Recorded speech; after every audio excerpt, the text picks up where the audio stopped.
Book 2.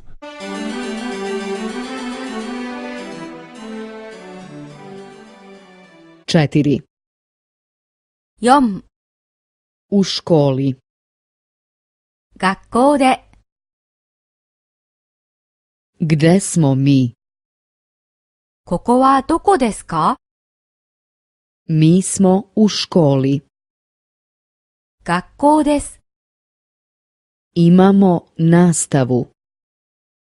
授業があります。Ovo su učenici. こちらが生徒です。Ovo je učiteljica. こちらが先生です。Ovo je razred. こちらがクラスです。Šta radimo? 何をしますか？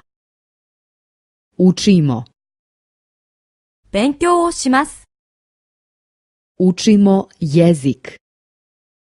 言語を習います。Učim engleski. 私は英語を習います。Učiš španski.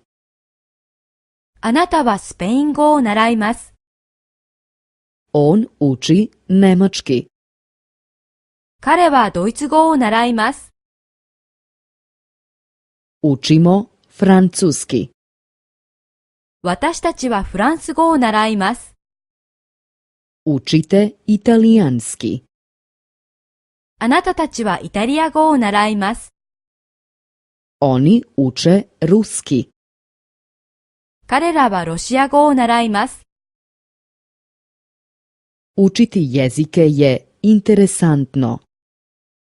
語学を学ぶのは面白いです。Želimo razumeti ljude.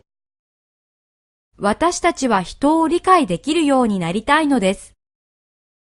Želimo razgovarati sa ljudima. 私たちは人と話をしたいのです。